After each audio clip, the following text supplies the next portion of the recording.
Menanggapi tentang 100 hari kinerjanya, Presiden Prabowo mengatakan dirinya tidak pernah bekerja dengan target ratusan hari. Namun Prabowo mengapresiasi kinerja para menteri dan wakil menterinya dalam melayani rakyat. Walaupun sebetulnya saya tidak pernah bekerja dengan target ratusan hari atau bulanan, tapi bagaimanapun itu merupakan suatu tonggak, suatu tahap yang kita selesaikan, dan untuk itu saya kira secara objektif kita boleh bangga bahwa kita telah menunjukkan suatu hasil yang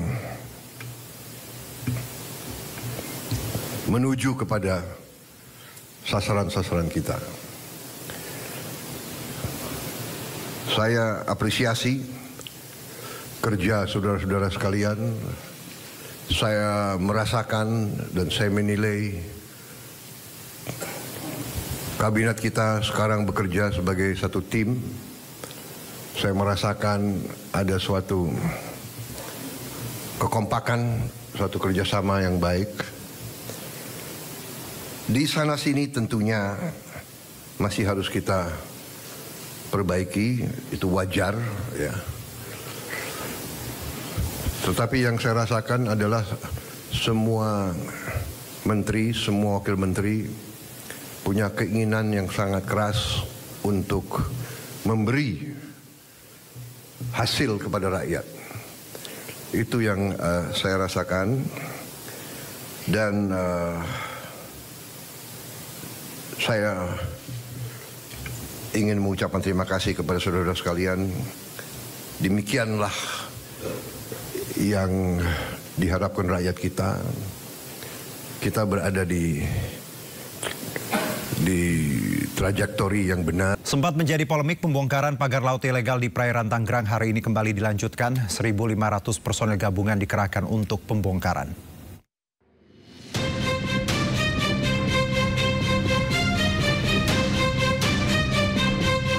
Setelah sempat dihentikan sementara, pembongkaran pagar laut ilegal di perairan Tangerang kembali dilanjutkan hari ini. Sebanyak 1.500 tim gabungan dari jajaran TNI Angkatan Laut, Kementerian Kelautan dan Perikanan, serta para nelayan ramai-ramai membongkar pagar laut. Proses pembongkaran hari ini juga menggunakan metode dan peralatan yang lebih canggih, seperti tank amfibi serta perahu milik TNI Angkatan Laut, dengan harapan dapat mempercepat proses pembongkaran secara keseluruhan. Selain itu, 233 kapal nelayan juga diturunkan untuk membantu proses pembongkaran.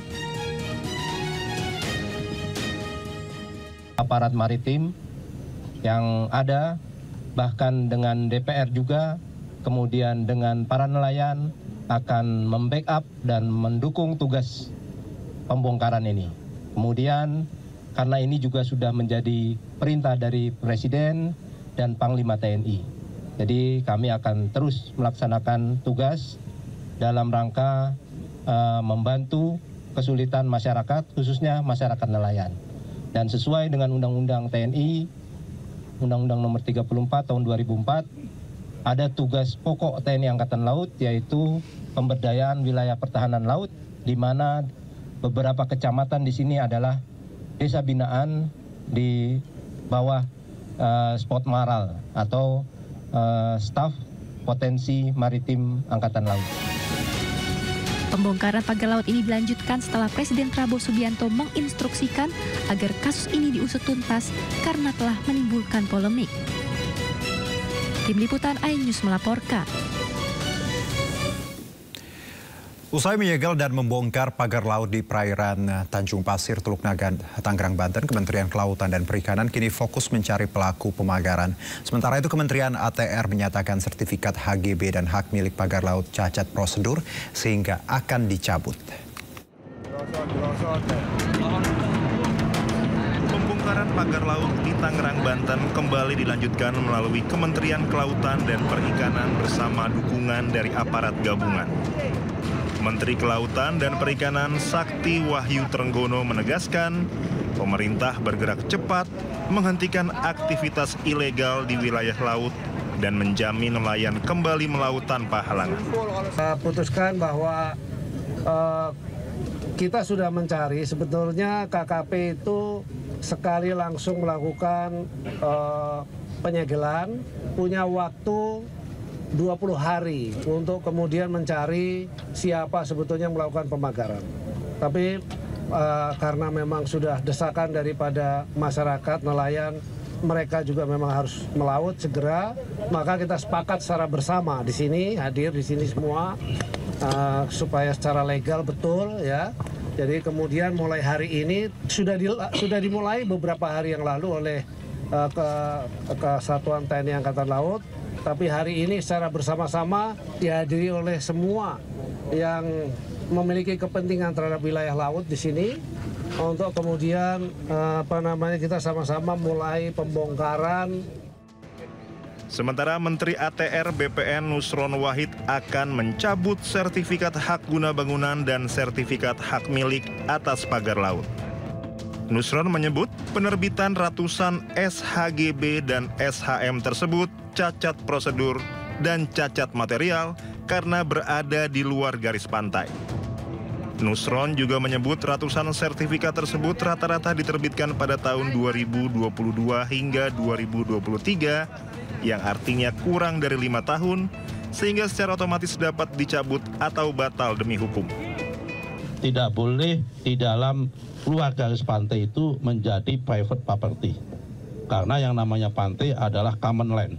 Kalau toh dia bentuknya tanah, apalagi ini bentuknya tidak tanah, maka itu adalah tidak bisa disertifikasi. Karena itu kami memandang bahwa sertifikat tersebut yang di luar garis pantai adalah cacat prosedur, cacat material.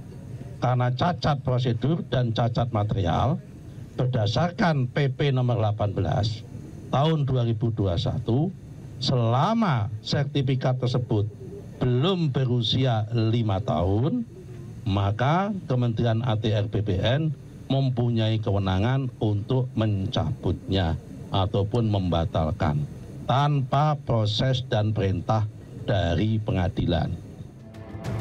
Pembongkaran pagar laut ini dilanjutkan setelah Presiden Prabowo menginstruksikan agar kasus ini diusut tuntas karena telah menimbulkan polemik. Tim Liputan iNews melaporkan. Ya, Presiden Prabowo Subianto menegaskan ke seluruh institusi penegak hukum termasuk TNI untuk menegakkan hukum terhadap perusahaan yang melanggar ketentuan peraturan perundang-undangan terkait lahan dan hutan. Kemudian saya juga sudah memberi keputusan kepada unsur penegak hukum, Jaksa Agung, BPKP, Kapolri, dan Panglima TNI untuk menegakkan hukum dan aturan khususnya bagi perusahaan-perusahaan yang melanggar ketentuan-ketentuan pertanahan dan hutan. Ketentuan-ketentuan kita harus dipatuhi. Tidak ada yang memiliki perlakuan khusus. Bagi mereka yang sudah diberi kesempatan berkali-kali untuk menyelesaikan kewajiban-kewajibannya dan tidak melakukan, ya pemerintah akan melaksanakan kewajibannya, mencabut izin dan menguasai kembali lahan-lahan tersebut. Apalagi lahan-lahan itu adalah hutan lindung dan sebagainya. Jadi ini juga langkah yang akan kita laksanakan.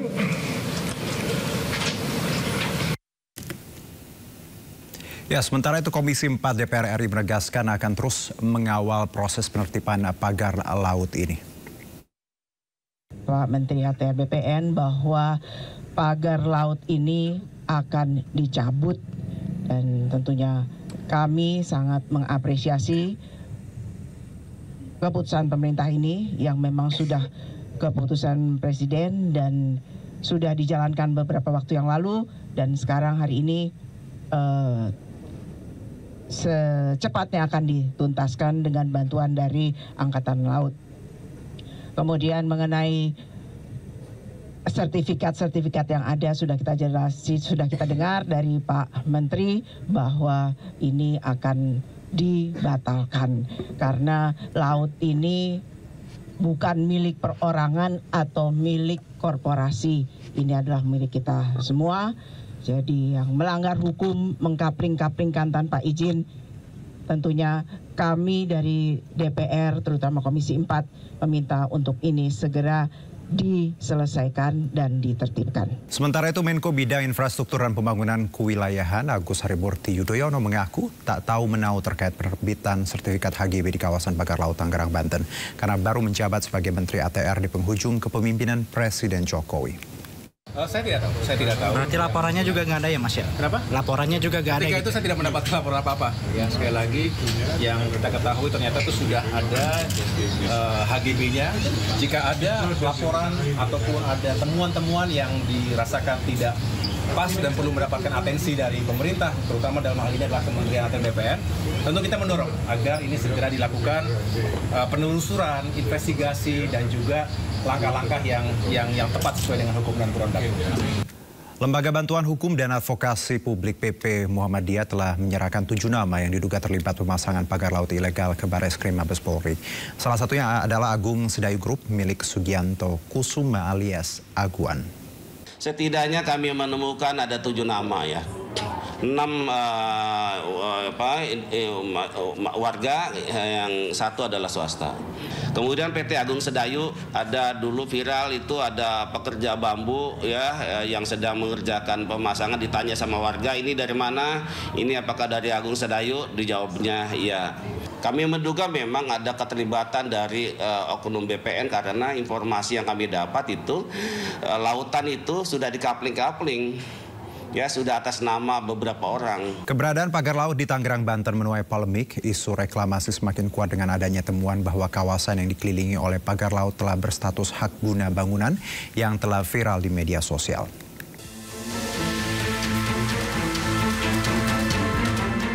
Pagar laut misterius sepanjang 30 km yang ditemukan di kawasan Laut Tangerang, Banten membuat gaduh.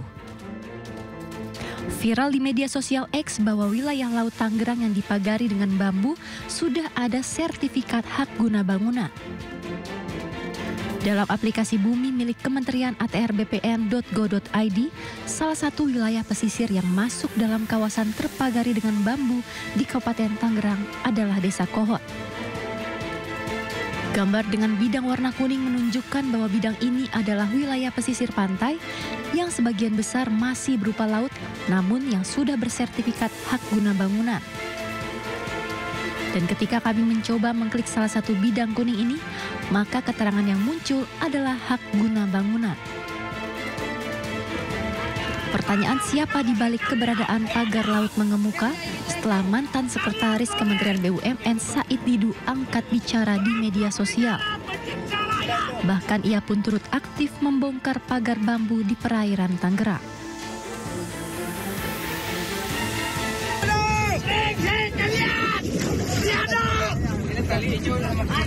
Para oligarki kalian tiada.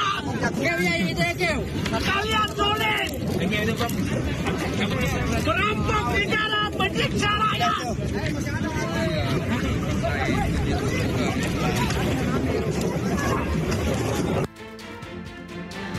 Menanggapi hal itu, Presiden Direktur Agung Sedayu Group Nono Sampono buka suara terkait pengembangan proyek strategis nasional PIK 2. Melalui sebuah podcast di YouTube, Presiden Direktur Agung Sedayu Group Nono Sampono membantah pengembangan PIK 2 yang disebut menyalahi aturan. Saya tidak menuding, tapi fakta bahwa Pak Said Didu itu punya lahan ada di sana beberapa hektar. Kalau tidak salah, karena ini bukan berhubungan dengan saya langsung, kan pihak bawah lah yang menyelesaikannya. Yaitu kalau tidak salah itu ditawarkan untuk kita membeli. Nah, persoalannya adalah mungkin tidak ada kesesuaian harga. Ya, itu faktanya ya, faktanya, bukan saya menuding tapi adanya begitu. Nah, satu, yang kedua, beliau mungkin ya sebagai seorang aktivis, pejuang mungkin memperjuangkan sesuatu yang menjadi idealismenya. Diangkatlah beberapa kasus mungkin. Setelah menjadi sorotan, akhirnya tim gabungan dari jajaran TNI Angkatan Laut, Kementerian Kelautan Perikanan, serta para nelayan bergotong royong membongkar pagar laut. Pembongkaran pagar laut melibatkan kendaraan tempur seperti tank amfibi, serta perahu milik TNI Angkatan Laut, serta Kementerian Kelautan dan Perikanan, termasuk perahu pala nelayan.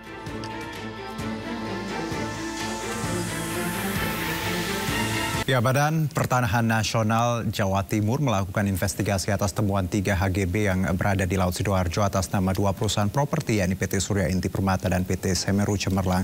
Jika terbukti melanggar, HGB seluas 656 hektar yang berada di Desa Segoro, Tambak Sedati, Sidoarjo, Jawa Timur yang dikeluarkan sejak 29 tahun silam akan dibatalkan.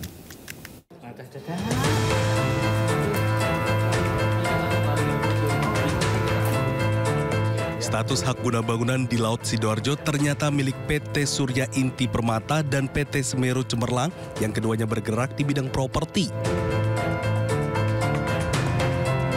Ketua Kantor Wilayah Badan Pertahanan Nasional Jawa Timur, Kakanwil BPN Jatim, Lamri, mengatakan setidaknya ada 3 HGB di wilayah Laut Sidoarjo. 3 HGB itu, 2 diantaranya milik PT Surya Inti Permata dan 1 milik PT Semeru Cemerlang dengan total luas 656 hektar. Kepala Kantor Wilayah BPN Jakarta Timur, Lamri, menyebut pihaknya masih melakukan investigasi mengenai status HGB tersebut. Apakah memang HGB itu berada di laut atau tanah yang mengalami abrasi? Investigasi ditargetkan selesai dalam waktu 1 minggu. Pihaknya memastikan bahwa 3 HGB yang berada di Laut Sidoarjo itu tidak ada kaitannya dengan reklamasi proyek strategi nasional Surabaya Waterfront Land dan juga memastikan wilayah itu tidak ada reklamasi. Luasnya total seluruhnya ada 3 HGB itu kurang lebih 656 hektar. Tetapi saya mohon teman-teman semua jangan dikait-kaitkan dengan yang berita layanan itu. Ya kan, saya kira ada hubungannya, nggak ada korelasinya. Tapi kalau kita lihat sekilas, ini kita lihat sekilas ya, karena kita belum melakukan penelitian lapangan, kemudian penelitian yuridisnya, wakafnya. Yang jelas nggak ada kaitannya seperti apa yang diberitakan di Jakarta itu. Beda-beda. BPN Jatim menegaskan akan mengambil langkah tegas jika ditemukan pelanggaran dalam penertiban HGB tersebut dan jika terbukti melanggar, tentu HGB itu akan dibatalkan. Seperti diberitakan sebelumnya, netizen X menemukan status hak guna bangunan seluas kurang lebih 656 hektar di Laut Surabaya berdasarkan aplikasi Bumi. Dari Surabaya, Rahmat Ilyasyan, iNews melaporkan.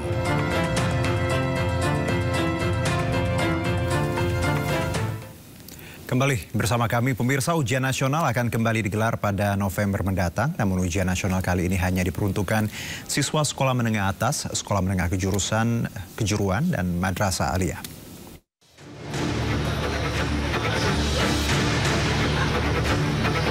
Mendikbud berencana akan kembali menggelar ujian nasional pada bulan November 2025. Dalam UN kali ini, pemerintah juga berencana mengganti nama dan mekanisme UN dengan yang baru. Salah satunya adalah pelaksanaan sistem UN yang harus dilaksanakan di sekolah atau madrasah yang telah terakreditasi. Jadi memang kenapa November? Karena yang kelas 12 itu kan nanti dia akan kuliah. Sehingga dengan hasil itu dapat bermanfaat untuk menjadi salah satu pertimbangan bagi perguruan tinggi dalam seleksi nasional masuk perguruan tinggi. Karena itu pelaksananya di bulan November. Sedangkan untuk yang nanti SMP dan SD itu pada tahun 2026. Itulah kenapa November ya. Jadi tidak ada hubungannya dengan Gun N' Roses November. Sementara untuk sekolah dasar dan sekolah menengah pertama, pelaksanaannya akan dilakukan mulai tahun 2026. Dalam kesempatan yang sama, Menteri Pendidikan Dasar dan Menengah, Mendikdasmen Abdul Muti, memastikan istilah ujian dipastikan hilang. Sebelumnya, UN dihapus pada tahun 2021 dan digantikan asesmen nasional. UN diterapkan bukan untuk mengukur kelulusan siswa, tetapi sebagai sistem yang dilakukan untuk mengukur kemampuan belajar siswa dan kualitas lingkungan belajar di sekolah. Ya, hal ini bertentangan dengan survei Federasi Serikat Guru Indonesia FSGI pada November 2024. Hasil survei menunjukkan mayoritas guru setuju UN dihapus. Ya, dari survei yang kita lihat bersama pemirsa, sebanyak 87,6% responden setuju UN dihapus, sisanya setuju UN digelar. Sementara itu terkait zonasi, 72,3% responden setuju PPDB sistem zonasi dipertahankan, sisanya setuju zonasi dihapuskan. Program Makan Bergizi Gratis atau MBG yang sudah berjalan lebih dari 2 minggu masih memiliki berbagai masalah. Presiden Prabowo Subianto bahkan sampai meminta maaf atas berbagai kekurangan dalam program MBG, termasuk soal belum meratanya pembagian makan bergizi gratis ke seluruh wilayah Indonesia.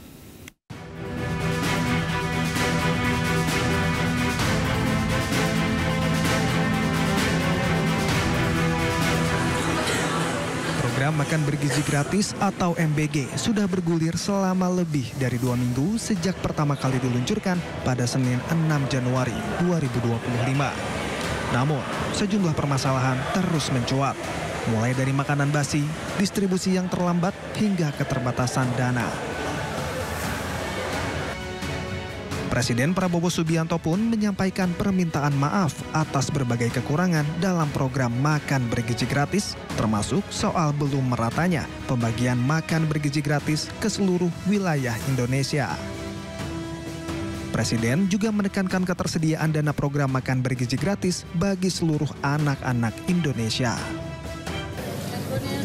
Makan bergizi ini secara fisik tidak mudah untuk segera ke seluruh rakyat. Untuk itu saya, Prabowo Subianto, Presiden Republik Indonesia, saya minta maaf kepada semua orang tua, kemudian semua anak-anak yang belum menerima. Tapi saya yakini bahwa tahun 2025, akhir 2025, semua anak Indonesia akan dapat makan bergizi. Keterbatasan dana memang menjadi salah satu masalah yang membuat banyak pihak meragukan program MBG. Sebelumnya, Menteri Perdagangan Zulkifli Hasan mengatakan anggaran program MBG sebesar 71 triliun rupiah hanya sampai Juni 2025 dan belum mampu mencakup seluruh anak Indonesia. Terkait masalah ini, Ketua Dewan Perwakilan Daerah RI Sultan Najamuddin mengusulkan agar pemerintah membuka kesempatan pembiayaan program makan bergizi gratis kepada masyarakat melalui zakat infak dan sedekah atau ZIS. Hal ini disampaikan Sultan setelah rapat paripurna pembukaan masa sidang ketiga DPD RI 14 Januari 2025.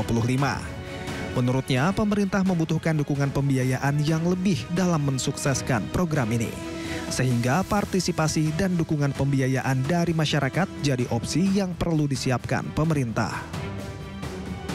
Saya melihat begini, memang negara pasti di bawah Pak Prabowo, Mas Gibran ini betul-betul ingin program makan bergizi gratis ini maksimal.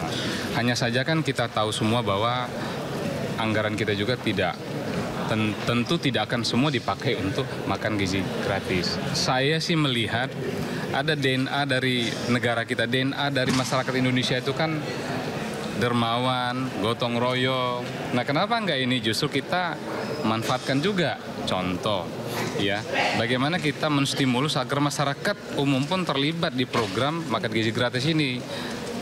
Di antaranya adalah, saya kemarin juga berpikir, kenapa enggak ya, zakat kita yang luar biasa besarnya juga, kita mau libatkan ke sana. Itu salah satu contoh. Sehingga pemerintah tidak bekerja sendiri dengan anggaran yang ada. Pihak istana pun angkat suara terkait usulan ini.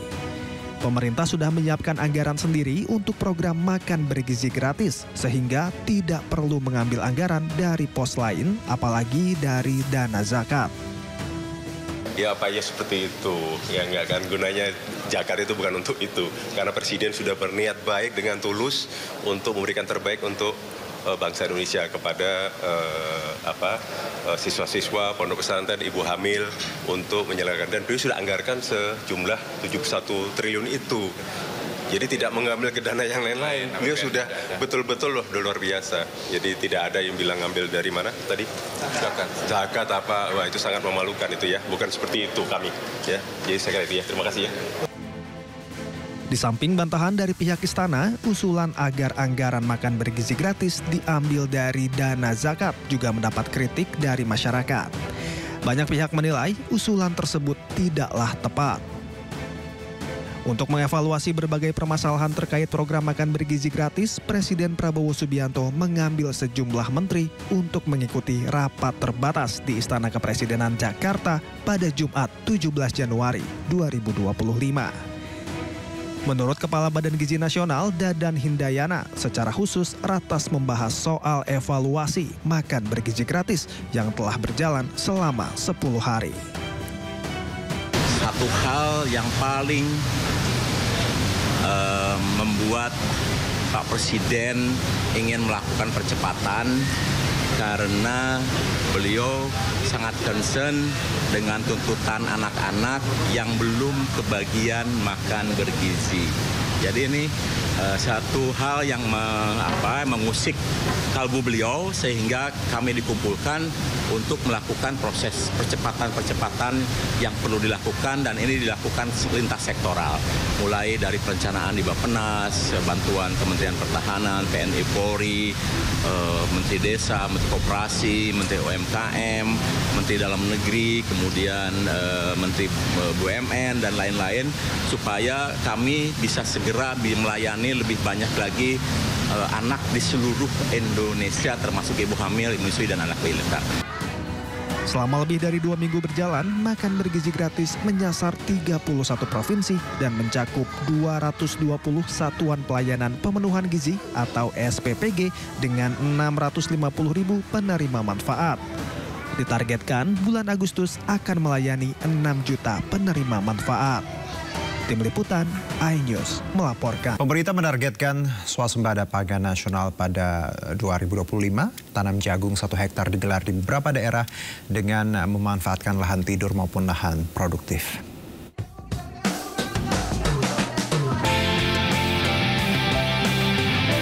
Program gerakan penanaman jagung serentak seluas 1 juta hektar digelar di beberapa wilayah. Hal ini bertujuan mendukung target swasembada pangan nasional pada tahun 2025. Program tanam jagung serentak pada tahun 2025 dengan memanfaatkan lahan perkebunan serta lahan kering di berbagai wilayah di Indonesia dengan target tanam 1 juta hektar selama 1 tahun, salah satunya digelar di Subang, Jawa Barat.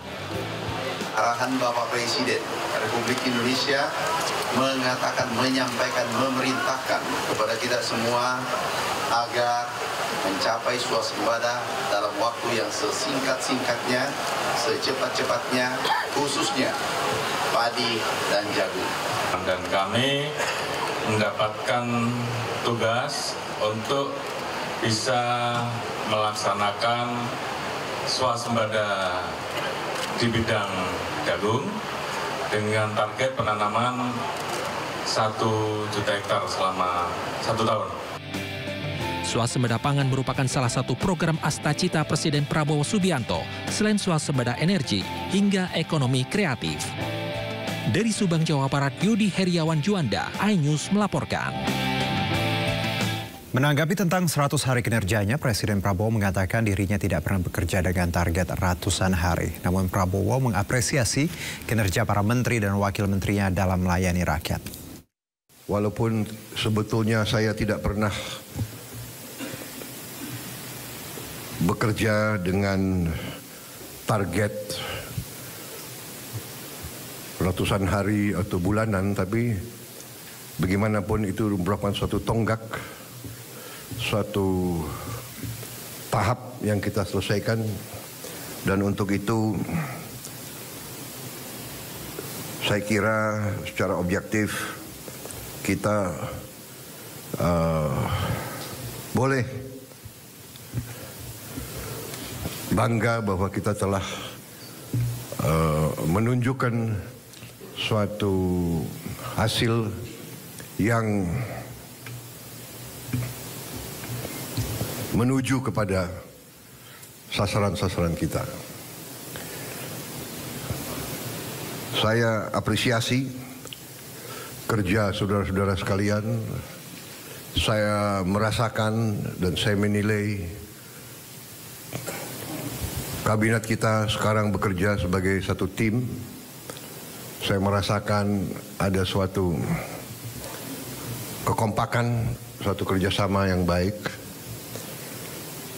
Di sana sini tentunya masih harus kita perbaiki, itu wajar ya. Tetapi yang saya rasakan adalah semua menteri, semua wakil menteri punya keinginan yang sangat keras untuk memberi hasil kepada rakyat.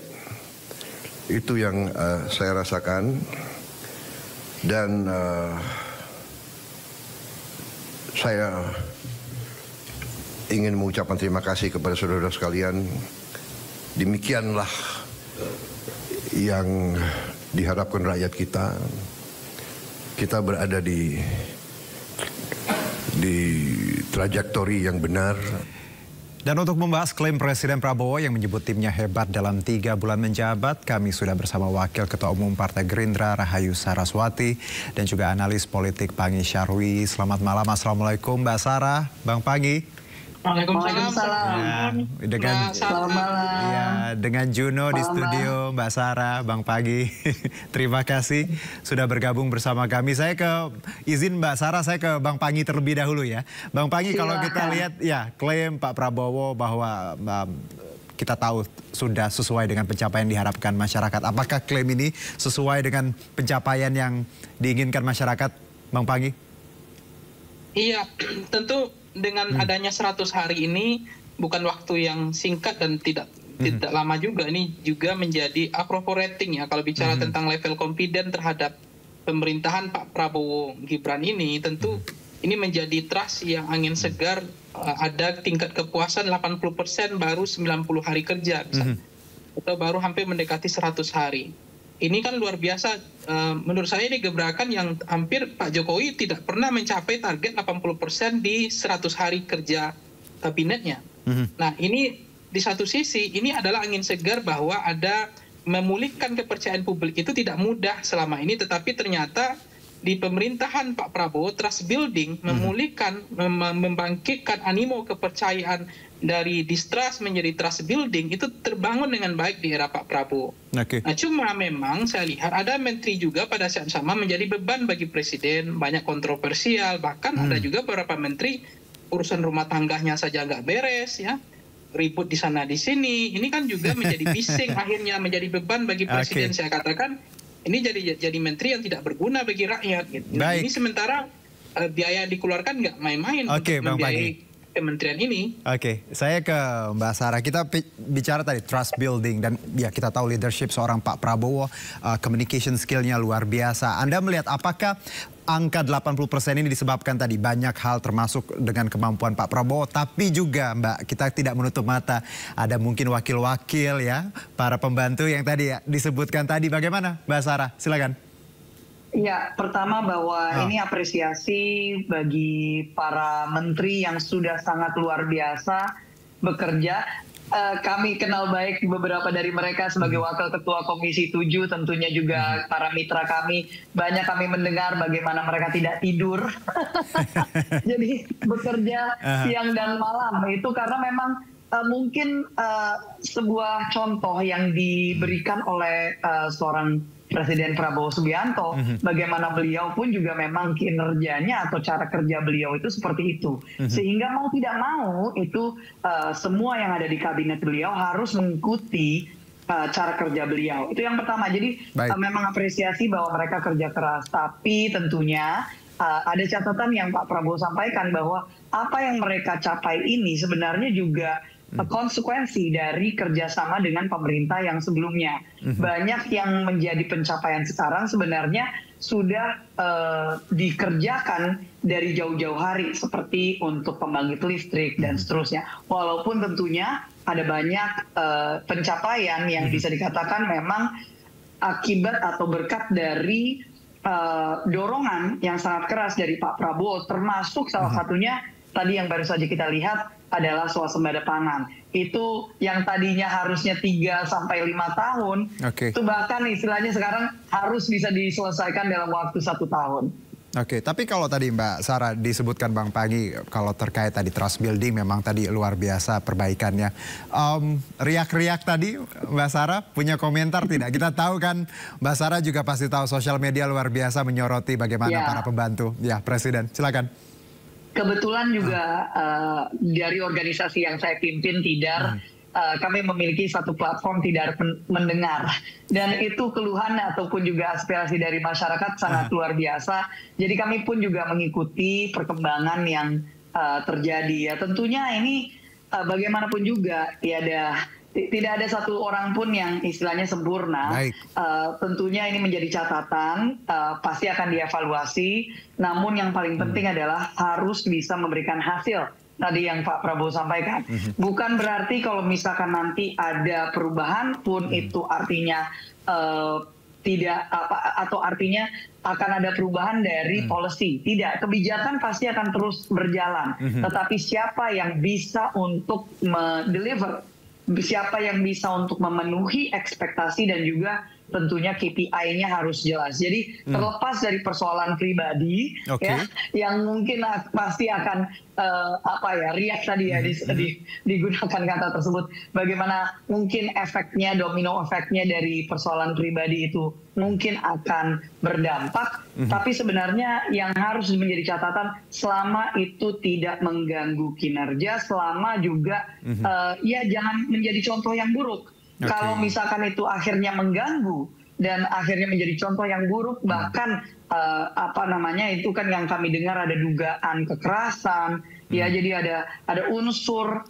tindak pidana di situ, ya tentunya harus didalami. Tetapi sekali lagi kita ingin melihat dari segi kinerja dan bagaimanapun juga mayoritas kabinet itu bekerja sangat luar biasa. Oke, jadi memang kita lihat KPI-nya ya, tapi lagi-lagi kalau tidak mengganggu, tapi jangan sampai mengganggu ya Mbak Sarah ya. Saya ke Bang Pangi. Bang Pangi, tanggapan Anda terkait tadi bagaimana sebenarnya Pak Prabowo juga menyoroti evaluasi yang ada sebenarnya?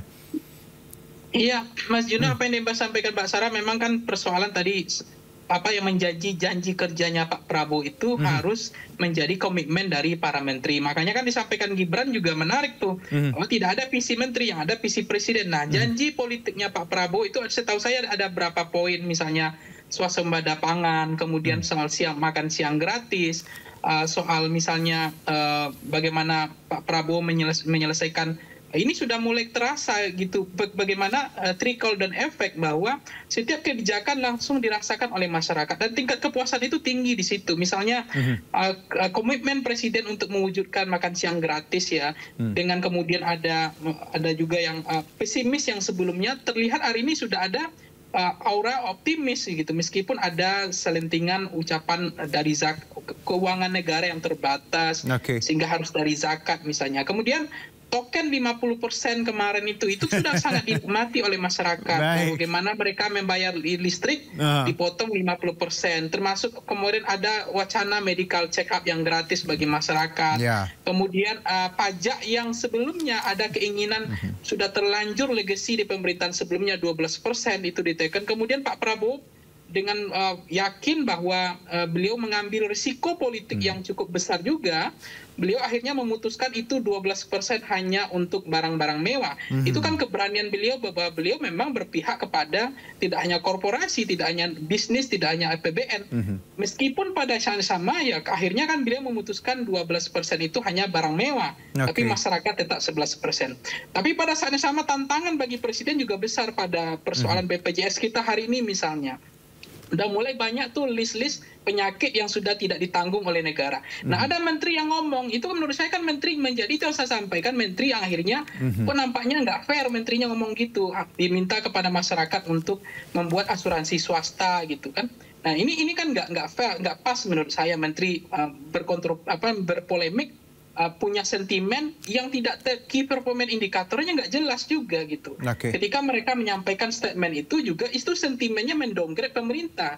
Soalnya pemerintah tidak bertanggung jawab. Padahal apa yang disampaikan Pak Prabowo, kalau serius menyelesaikan memang soal tambang energi ini yang bocor ini, itu semua ketutup kok yang samanya BPJS tadi, soal makan siang gratis 70 triliun, itu ketutup kok sepanjang memang ada penegakan hukum, kejaksaan bekerja, KPK bekerja, Kapolri bekerja, akan menutup semua celah kebocoran anggaran dari pendapatan pajak pada persoalan konteks tambang itu. Nah itu komitmen keseriusan Pak Prabowo di situ.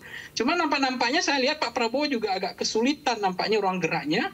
Karena masih ada ya pemerintahan pejabat sebelumnya. Ini menarik, Bang Panggi. Persoalan penegakan hukum pada persoalan tidak ada kompromi pada saya dapat poinnya Bang Panggi. Soal pendapatan negara pada pajak. Saya ke Mbak Sarah, ini juga Anda sebutkan di awal juga Mbak Sarah, Pak Prabowo pun menyebutkan bahwa kontinuitas pemerintahan ya, dan plus juga ada beberapa nama yang masih menjabat saat ini, dan tanggapan Anda Mbak Sarah? Iya, bahwa sekali lagi ini adalah kinerja yang tidak dalam waktu singkat sebenarnya. Kita tahu bahwa mungkin Pak Jokowi di administrasi yang sebelumnya dari tingkat kepuasan 90 hari atau sampai 100 hari pertama mungkin tidak mencapai ini, tapi kita mengakui bahwa itu kerja keras dari masa transisi. Walaupun tentunya saya rasa ada efek dari bootcamp di Magelang waktu itu untuk memastikan bahwa semua yang masuk dalam kabinet Pak Prabowo Gibran ini adalah memang betul-betul memiliki perspektif yang sama, yaitu yang tadi disampaikan. Ini adalah program presiden. Tidak ada menteri yang punya program pribadi istilahnya. Nah, kalau misalkan tadi soal penegakan hukum ya tentunya ini menjadi tantangan untuk mereka yang ada di penegakan hukum. Bagaimana mereka harus bersikap jelas. Ini saya rasa juga sebenarnya sudah dicontohkan luar biasa oleh Pak Menteri Pertanian, yang dimana langkah-langkahnya sudah jelas. Ada banyak sekali perusahaan yang selama ini mungkin, atau bahkan korporasi-korporasi yang selama ini mungkin asosiasi-asosiasi yang merugikan masyarakat, itu dengan sangat beraninya dan juga didukung oleh Presiden itu ditutup. Kita juga melihat sudah ada 28 koruptor ya yang merugikan triliunan, 3,1 kalau tidak salah, 3,1 triliun sudah di dalam waktu yang singkat ini sudah ada tindakan yang jelas. Jadi Pak Prabowo memberikan pesan yang clear, yang jelas kepada masyarakat dan kepada kabinet bahwa jika tidak berpihak kepada masyarakat, tidak dan justru merugikan negara, pasti tidak ada, ya istilahnya tidak ada ampun ya. Ini sudah jelas dan ini menjadi tantangan ke depan, dan itu menjadi KPI yang pasti beliau akan tagih kepada pihak penegak hukum. Baik, Mbak Sarah dan Bang Panggi, kita tahu bahwa kinerja Pak Prabowo dan Gibran ini dipuji loh oleh Ketua DPR RI, Mbak Puan. Kita simak pernyataan berikut ini. Merasakan dan saya Menandai 100 hari Kabinet Prabowo Gibran, mayoritas masyarakat Indonesia puas dengan kinerja Kabinet. Survei Litbang Kompas menunjukkan 80,9% responden mengaku puas terhadap pemerintahan Presiden Prabowo. Bahkan, hasil ini lebih tinggi dibandingkan pemerintahan Presiden Joko Widodo tahun 2015 lalu. Sekitar 19,1% responden lainnya menyatakan tidak puas terhadap kinerja Prabowo Gibran. Tak hanya itu, tingkat keyakinan publik terhadap pemerintahan Prabowo Gibran juga tinggi, yakni sekitar 89%. Menanggapi hal itu, Ketua DPR Puan Maharani mengapresiasi 100 hari kinerja pemerintahan Prabowo Gibran. Puan juga meminta pemerintah bekerja lebih keras. Apresiasi kepada pemerintahan Pak Prabowo yang walaupun masih belum 100 hari sudah alhamdulillah mendapatkan apresiasi dari masyarakat. Ini merupakan tantangan dari pemerintahan yang sekarang untuk bisa lebih bekerja keras dalam menjalankan pemerintahannya sehingga apapun hasilnya adalah untuk rakyat. Jadi bekerja lebih baik, bekerja dengan lebih semangat, dan apapun yang menjadi kekurangannya akan bisa ditindaklanjuti dengan evaluasi yang terbaik bagi rakyat. Survei juga menunjukkan tingkat kepuasan masyarakat terhadap bidang politik keamanan mencapai 85,8%. Di bidang kesejahteraan sosial di angka 83,7%, ekonomi 74,5%, dan hukum 72,1%. Oke, Bang Pagi, langsung saya ke Bang Pagi. Anda melihat bahwa tadi Bu Puan yang menyebutkan tadi hal ini baik segala macam dan pujian ini ada dari sudut pandang seorang Puan Maharani dan juga mungkin PDIP. Bagaimana Bang Pagi menerjemahkan ini? Ya, kalau bicara tentang approval rating ini kan persepsi publik yang terbangun ya, seberapa besar kepuasan mereka terhadap pemerintahan sekarang. Itu Pak, komentar dari Mbak Puan itu kan sebenarnya memang PDIP tidak di barisan oposisi, artinya mungkin juga gotong royong, kerjasama untuk membangun pemerintahan bersama-sama untuk mencapai kesejahteraan masyarakat sebagai bagian dari negara welfare state itu. Nah, yang kedua begini juga bahwa mampu mengimbangi kerja presiden, maka memang seleksi alamnya harus dilakukan oleh yang terukur juga dengan KPI yang jelas juga sebenarnya, improvement indikatornya, karena kalau enggak nanti kalau meresapel menteri berdasarkan asumsi, persepsi, tidak berdasarkan data, based on data atau berdasarkan riset, itu nanti menteri yang tersingkir justru yang baik-baik tuh. Justru salah nanti itu akhirnya kesalahan di dalam mempertahankan dan mengapresiasi yang menterinya berkinerja bagus. Karena kalau hanya berdasarkan sentimen sentimen media, statement-statement itu juga akan mengkhawatirkan juga ke depan. Sehingga memang kerja keras presiden ini kalau tidak mampu diimbangi itu kan akan menjadi beban bagi presiden. Menteri yang saya katakan tidak terlalu berguna bagi rakyat gitu. Justru itu yang menjadi problem tantangannya. Ya, saya kurang sepakat di sini tadi persoalan penegakan hukum. Tadi kan kelihatan dari datanya itu memang masih rendah, masih 70%. Kan 60 itu sebenarnya udah lapor hijau, tapi 70 itu sudah 80 itu paling baik gitu tingkatnya kalau dilihat tingkat kepuasan. Tetapi dari penegakan hukum sama keamanan harus ada gebrakan hukum yang luar biasa untuk Republik Indonesia hari ini. Saya sangat sedih ya bagaimana begal hari ini, gangster, orang tidak takut dengan CCTV, pembunuhan tiap hari karena pinjol, karena judi online, orang tidak takut menembak, membunuh orang. Ini gimana ke depan menurut saya? Pak Prabowo harus berani melakukan gebrakan hukum yang positif ke depan. Harus ada sanksi-sanksi yang tegas. Maka Pak Prabowo kan protes itu. Kok bisa 6 tahun korupsi 3 triliun? 13 hampir berapa triliun kemarin itu korupsinya. Itu cuma dapat 6 tahun. Nah, hari ini keamanan rasa nyaman. Saya saja, orang keluarga kita nggak bisa menunggu giliran ini. Jam 12 malam keluar pakai sepeda motor tiba-tiba dibacok dari belakang. Ini mau diapakan Republik kita hari ini? Nah, menurut saya ada keberanian Pak Prabowo gebrakan hukum ke depan terhadap orang-orang yang melakukan kriminalitas. Gerombolan-gerombolan gangster, preman-preman ini. Baik, Bang Pagi. Katakan ini sudah seperti virus nih, harus dibasmi kayak hama. Hama yang harus dibasmi ini. Jadi kalau saya menangis loh melihat bagaimana kondisi Indonesia orang gampang membunuh itu loh sekarang, senjata api di mana-mana ilegal gitu. Sementara rakyat dengan tangan kosong. Sementara perampok itu dibekali dengan senjata. Ini kan nggak fair menurut saya. Di Amerika jelas kalau Anda mau bunuh orang, rakyatnya punya senjata. Jadi mereka siap menghadapi. Nah, keamanan hari ini, data tadi menurut saya nggak mencerminkan juga sih. Gitu. Karena kondisi keamanan sekarang, saya nggak tahu sih keamanan yang mana nih. Tapi kalau keamanan stabilitas nasional mungkin ya.